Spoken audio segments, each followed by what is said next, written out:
What's up YouTube? Capital G here, getting back on my replay grind. And I know a lot of people have probably been wondering where the replays have been. I think I've just kind of been neglecting them because I've been doing a whole lot of like card discussions and like other topics and whatnot. But I'm definitely not going to be stopping doing replays anytime soon. And this is actually a lot of replays with Abyssal Yu-Gi-Oh's deck. You guys probably saw that complete parody. That video was supposed to be like, it was supposed to be satire. It was supposed to be a joke. It wasn't supposed to be why like kaiju should actually be banned or anything like that. I think some people kind of got triggered, but I think a lot of people realized the video was just a joke. So this is the deck that he was using in that duel a couple of days ago, and it's essentially a Chaos Resonator Dragon deck. You can actually kind of call it like a Jack Atlas deck, and it uses pretty much like all the Resonators, like Red Resonator, Chain Resonator, Synchro, I think it's Synchron Resonator. You use a lot of the Lightsworn engine, and it just allows you to make a whole bunch of cool dragon plays. In fact, you get to see some of the like super powerful ones like Hot Calamity Dragon, which is super good,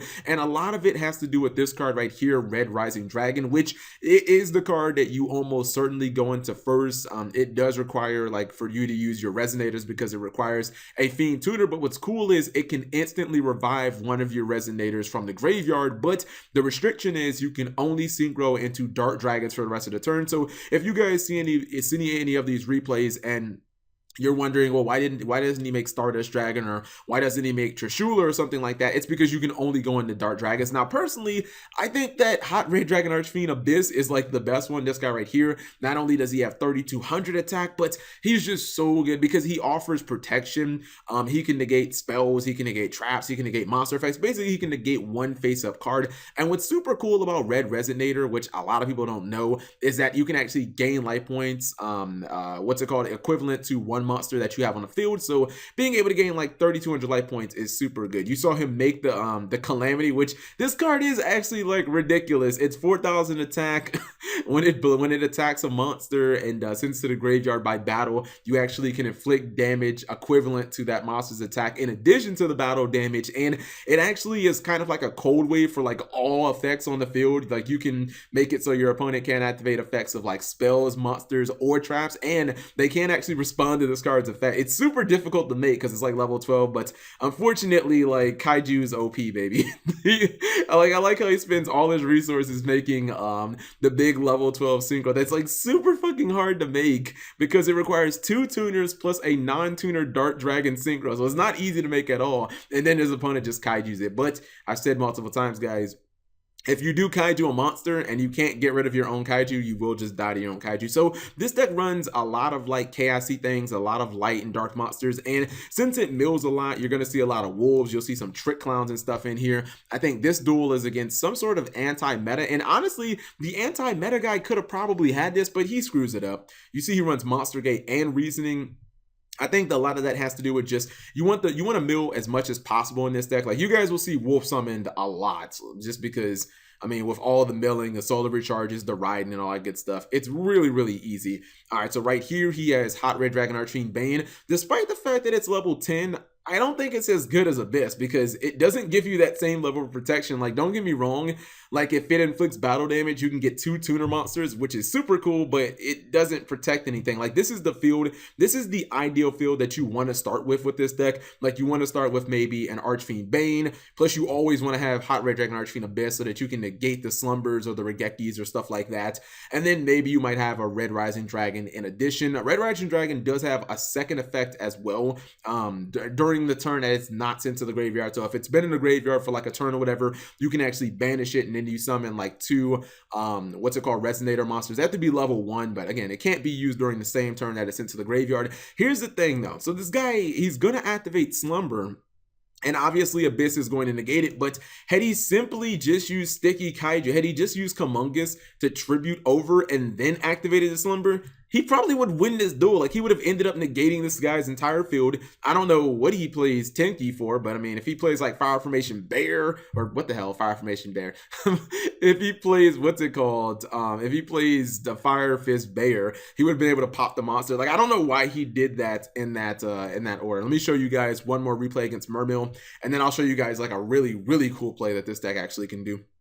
And in addition to the resonators and like all the Lightsworn cards, you also run the engine of like the black dragons and the white dragons, because this is a synchro deck. And since most of the deck is kind of chaos oriented, it makes it really easy to summon these guys. And then when you synchro for them, they obviously replace. I'm sure you guys remember these from like when Shadows first came out. These were really, really popular because you'd summon them and then you would fuse with them. And then you'd basically just like be able to search. And once again, you see the turn one play, having a Scarlight Red Dragon Archfiend, and then he has the hot Red Dragon Archfiend Abyss. He made Scarlight instead of Bane here. Honestly, the power difference between Bane and Scarlight isn't really that big. And then he has a Red Rising Dragon, which I don't think he has any level 1, so he wouldn't be able to use the effect of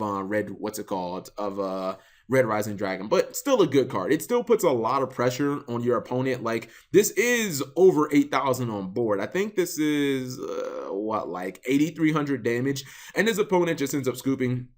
The fact that he started with double marksman against a deck that like pretty much doesn't have any back row is definitely something that you don't want to have. But this was my favorite replay and by far the best. And this deck is not going to be like competitive for anybody who starts thinking, oh, Cap G, are you saying this is going to be tiers? No, this is not like going to be a super high tier deck. It's just a fun deck to just kind of mess around with, especially for you synchro fans out there. Definitely a deck that you might want to play around with before obviously we get our new rules and shit like this is like not playable. You see right here during this turn, he got 2 wolves. He gains 2,100 life points because of Red Resonator's effect, which I mean, it's definitely big if shit doesn't go down. Like if your turn 1 play gets stopped or you get maxi, like having more life.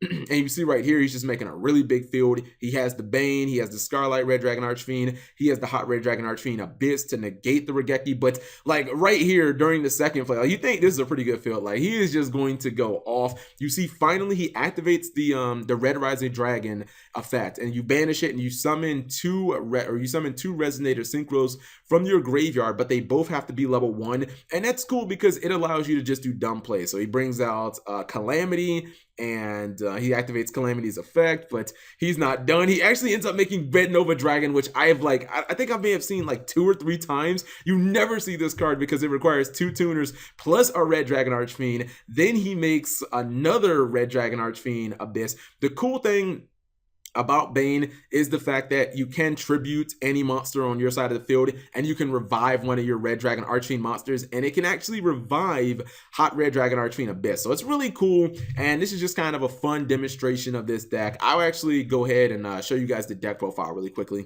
So this is what the deck looks like on paper. Obviously, almost the entire deck is kind of chaos oriented. Almost everything in here is light and dark except for a couple of the Resonators and Glow Bulb. That's because obviously you need to be able to summon your white and black dragon at any given time. These are kind of like superstars of the deck. Obviously, they make synchro summoning super easy, and they make it so that you don't go neg. But in addition to that, they're really good cards at baiting out like a Torrential Tribute, or forcing your opponent to use Trident, and then you don't end up going neg. Since it is a dragon deck, obviously you're going to run Red Eyes Darkness Metal Dragon. It's really important because this can actually summon your Hot Red Dragon Archfiend Abyss, which is actually my favorite card in this entire extra deck. I think it's the most practical. It's the card that gives you the blanket protection from the Regeki and from like the Interrupted Slumber and stuff like that. Obviously everything is still super susceptible to kaiju. Now, since you're running like the wolves and the trick clowns, it only makes sense to run a whole bunch of milling cards. That's why you see the 3 solar recharges in here. You see the 3 copies of Charge of the Light Brigade in case you do draw your wolf, and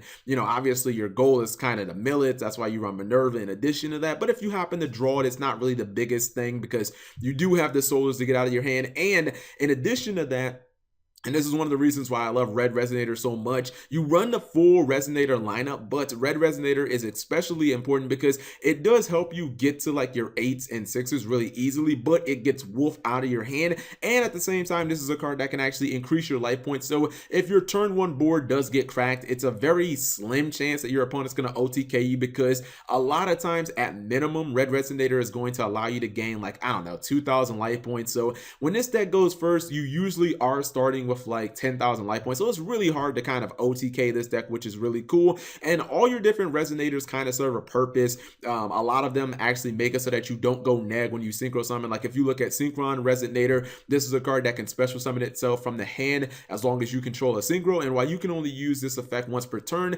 it's cool because when it leaves the field from the when it leaves the field and goes to the graveyard, you can actually add any of your other resonators back to your hand, and you know, you can then get like a creation resonator from your graveyard. You can then special summon that. So it's like you can get these resources from your grave and immediately use them. If you look at Chain Resonator, if you have a synchro on the field, when you normal summon this guy, you get to summon one of your other resonators from your deck. And then if you look at Red Rising Dragon's effect, his second effect from the graveyard, which it isn't as useful, obviously, as his first effect to just instantly summon back a resonator, but this dude can basically summon it can summon multiple level 1 resonators from your graveyard. So a lot of times that's how you make like your red dragon plays and whatnot. Speaking of red dragon, red Nova Dragon, you can actually summon this card, and it's actually really easy because you run so many different level resonators, and obviously they're all searchable from Resonator Call. You have level 3, you have level 2, you have multiple level 1s.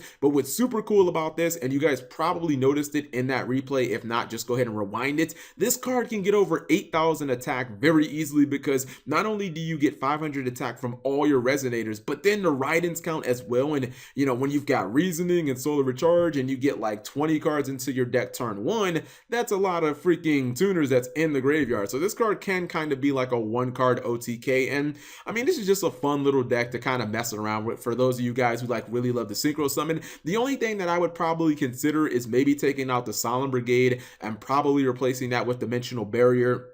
Not only is it chainable, and when you really look at this deck, Spell and Trap Destruction like Twin Twister isn't good against this deck inherently, but if you replace these non-chainable cards with a chainable card, not only do you get that, but then you got to think about it, synchros really aren't that popular right now. Everything is kind of about the Exceed summon, so if you flip this over and you call Exceed, there's almost no chance that you're going to be adversely affected. You know what I mean? Like, it's never really going to hurt you. And if you guys are looking at this extra deck and you're wondering why don't they run, or why is Stardust Dragon not in here? Why is Trishula, Dragon of the Ice Barrier, not in here? Those are good cards. You can bring them back with Darkness Dragon. The problem with those cards is when you use Red Dragon or Red Rising Dragon's effect, which this is the card you almost always go into first, and it gets your combo started. When you use this guy's effect, you are locked into Dark Dragon synchro monsters for the rest of the turn. So there's just no good opportunity for the most part to make like Stardust Dragon or Trish or stuff like that. You do see the Michael in here because you can make it because you run Lightsworn cards and it is instant spot removal. But for the most part,